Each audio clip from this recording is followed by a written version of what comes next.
यहाँ पे मौजूद हजरत, मेरी पर्दानशीन माँ बहनें और मेरे नौजवान दोस्तों, अस्सलाम वालेकुम रहमतुल्लाहि व बरकातहू। मैं भाषण का शुरुआत, मैं इस तकरीर की शुरुआत आपसे एक सवाल पूछना चाहता हूँ। मैं इस शहर से जुड़े हुए आज मुझे 23 साल हो गए। 23 साल। ये जब रास्ता बहुत खराब था तब पुलिस स्टेशन के यहाँ एक टैंकर पलटी हुआ था। टैंकर नहीं, क्या बोलते हैं, कंटेनर। और उसके नीचे 2 बहनें मारी गई थी। तो मैं पहली बार मुमरा में आया था। वैसे तो मैं 91 से नईम खान के घर पे खाना खाते थे, और आंदोलन के लिए मैं पहली बार आया। और उसी दिन से ये रास्ता बदल गया, क्योंकि तब से टैंकर आना बंद हो गया। बाद में इशरत जहां का मामला है, कोई उसके बाजू से नहीं था। मैंने पूरे जिंदगी भर मैंने उसकी माँ के लिए ये लड़ाई सुप्रीम कोर्ट तक लड़ता था। हक की लड़ाई थी, ऐसा मुझे लग रहा था, इसलिए मैं खड़ा था। अब मैं आपसे सवाल पूछता हूँ, 15 साल में मैं कभी लगा आपको मैं पराया हूं? मैं आपसे सवाल पूछना चाहता हूं, सबसे जवाब चाहिए। आपको लगता है मैं पराया हूं? मैं पराया हूं कि नहीं? क्योंकि आजकल मुमरा में नया चालू हो गया, अरे वो तो अपने वाला है, अपने वाला है, अपने वाला है, तो मैं पराया हो गया। तुम चाहो तो मैं आज ये शहर छोड़ के चला जाऊंगा। में पुलिस कितने बार कॉम्बिंग ऑपरेशन करती थी, जरा बोलो ना। अभी आती है पुलिस? क्यों नहीं आती है? क्योंकि सवाल करने वाला पैदा हो गया। ये तो ऊपर वाले ने मुझे जरिया बना के भेजा कि इधर इनके ऊपर जोर जोरा जबरदस्ती होती है, जा तू नीचे और रोक इसे। हर तरफ जा मुझे तरक्की का रास्ता दिखा, मैंने तरक्की करवा दी। अब लोगों को कलमा याद आ रहा है, मैं कलमे वाला हूं। मैं नहीं हूं कलमे वाला, लेकिन किसी कलमे वाले से ज्यादा काम करने वाला।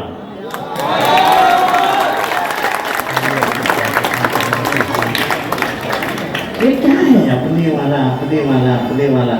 तो बीजेपी में क्या फर्क है? बीजेपी हिंदू को बोलती है वो अपने वाला है, ये मुसलमान अपने नहीं है, तो बीजेपी बराबर है। अगर इसी सोच से सोचो कि वो हर सभा में कहते हैं कि अपने वाला है, अपने वाला है, तो बीजेपी बराबर है। इस देश ने धर्मों की लड़ाई नहीं लड़ी है। ये देश गांधी का है, जो सेक्युलरिज्म का आत्मा बनाते हैं। ये देश भाईचारे को मानता है। इस देश में विविधता है। आप नशीब कंपाउंड में रहते हैं लोग, 10% ये श्रीलंका वगैरह इस इलाके लोग ये इधर के हैं, बाकी तो सब कहां से आए? बाहर से आए। तुम्हारी भाषा एक है, तुम्हारी बोली भाषा एक है? नहीं है, तो फिर भी भारत एक है कि नहीं? हम सब भारतीय, हमें सम्मान, उसका सम्मान है, हमें अभिमान लगता है जब लोग कहते हैं कि भारतीय है। इसमें दरार डालने का काम अगर कोई करता है तो बीजेपी वाले करते हैं। कौन बोला था कि ये ज्यादा बच्चे वाले पैदा करने वाले, कौन बोला था? भूल गए क्या? लोकसभा के वक्त किसने भाषण दिया था? ये जो ज्यादा बच्चे पैदा करते हैं, वो कौन बोला था? मोदी जी। मंगलसूत्र चोर किसको बोला था? कपड़े देख के पहचानो उनको। किसने बोला था? तब ये अपने वाले बोले थे क्या? मोदी जी बोलते हो गलत बोले थे? हम बोले थे हम। और हमें फख्र है महाराष्ट्र का कि मोदी के इसी बातों से नाराज होके यहाँ के अमन पसंद हिंदू और मुसलमान एक हो गए और महाराष्ट्र विकास आघाड़ी को 31 जगह दिलाई। जैसे मेरे दोस्त यहां पे कह के गए कि जुल्म और जालिम दोनों खत्म होने चाहिए। डॉक्टर बाबा साहब अम्बेडकर ने एक हत्यार दिया है आपको। वो हत्यार जानते हो क्या है? वो हत्यार है वोट। 5 साल में एक बार आता है, उसको इस्तेमाल करो और ये जालिम और जुल्म ये दोनों को भगा डालो, मार डालो। ये सिर्फ ये पिछले 6 महीने में महाराष्ट्र में कितने बार झगड़ा हुआ?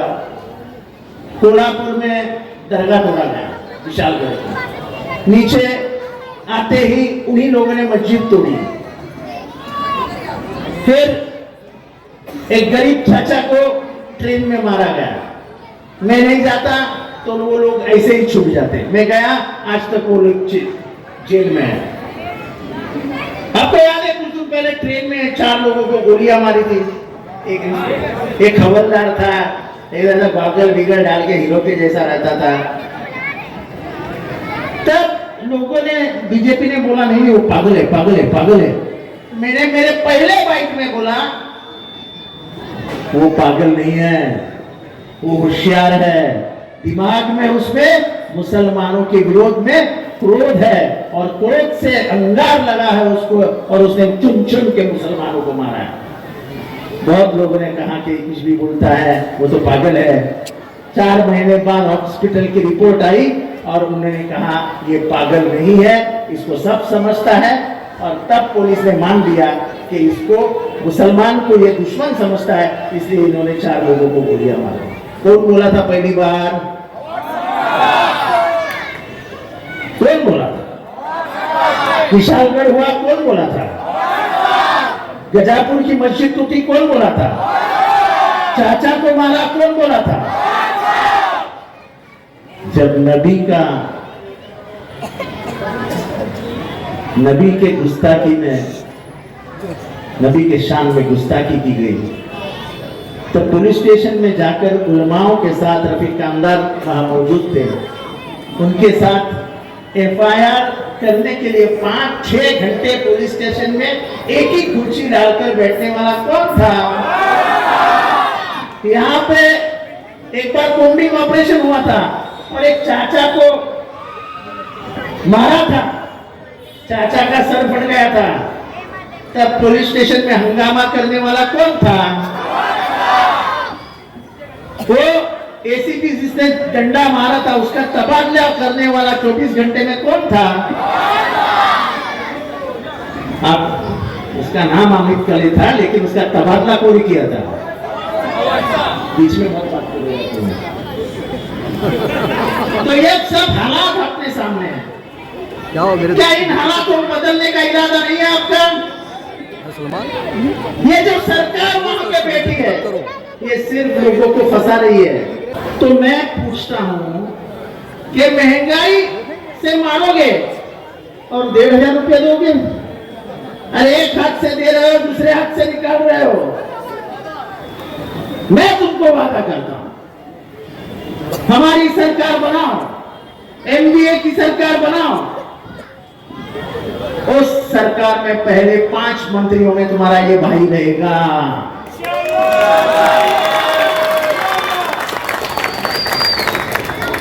और फिर गरीबों के हक में झगड़ने वाला एक मंत्री आपको विधानसभा और कैबिनेट में दिखेगा।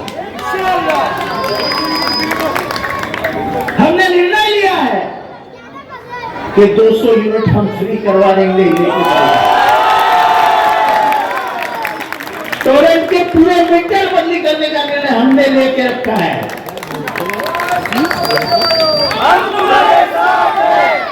हमें मुमरा में शांति चाहिए, अमन और शांति। उसको जो कोई अंगार लगाएगा उसको हम उसकी जगह दिखा देंगे।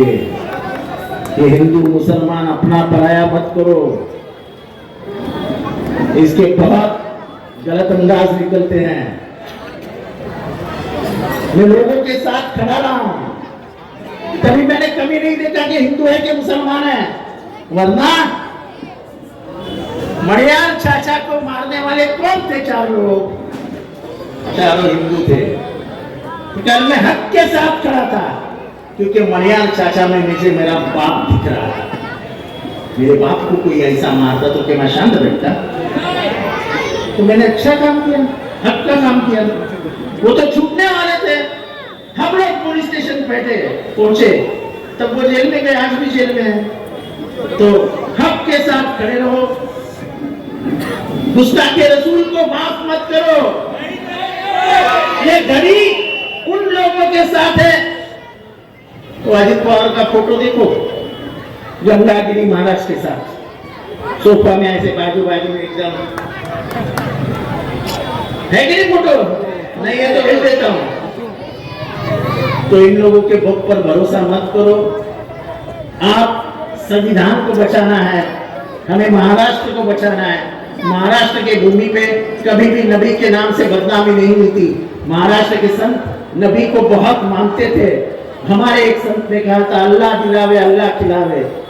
500 साल पहले हमने कभी भी नहीं सुना था नबी के बारे में कोई गलत बोल देगा, लेकिन एक आदमी गलत बोल दिया, आज तक सरकार ने उसको अरेस्ट नहीं किया। विशालगढ़ में जो हुआ, आज तक कोई अरेस्ट नहीं हुआ। गजापुर की मस्जिद टूटी, आज तक कोई अरेस्ट नहीं हुआ। ये हमारा जो मलंग हाजी मलंग है, वहां पे टी राजा आया, मुसलमानों को क्या क्या बोला, आज तक रायगढ़ पुलिस स्टेशन, कल्याण पुलिस स्टेशन, जो भी पुलिस स्टेशन है, कुछ नहीं किया। ये सरकार है जो मुसलमानों को बारे में बोलने वाले को चढ़ावा देती है। हम आएंगे तो जो भी कोई जिस धर्म के खिलाफ बोलेगा उसको अंदर करने का काम 12 घंटे में करके देंगे, क्योंकि हमारा कानून नहीं है। ये सुप्रीम कोर्ट ने कहा है कि अगर कोई धर्म का द्वेष फैलाता है तो उसको 12 घंटे के अंदर बिना कंप्लेंट के अंदर नहीं कर सकते। ये कानून मान रहा है ये सरकार? नहीं मान रहा है। और इसीलिए ये सरकार बदलनी है, थोड़ा ऐसा होगा। ये सरकार बदल के अपने हक अपने हाथ में लेने हैं, ताकि हमारी बेटियों को, हमारे भाभी को, हमारे माँ को ये नहीं पूछा जाए कि बुर्का उतार, कि किसको ये न पूछा जाए कि तेरा नाम क्या है, बोल अहमद है, देखना चल। ये खत्म करने के लिए हाँ तो कोई बात महाराष्ट्र विकास आघाड़ी के नेता शरद पवार, राहुल गांधी, उद्धव ठाकरे के बोलने पर और अखिलेश यादव जी के बोलने पे आप इंडिया अलायंस की सरकार बनाए, वो सरकार आपके हित में काम करेगी। आपको आपके हक के लिए मुझे विधानसभा भेजना पड़ेगा। आप तुतारी का बटन दबा के मुझे विधानसभा में जाके आपके हक के सवाल पूछने का मौका दो। खुदा हाफिज।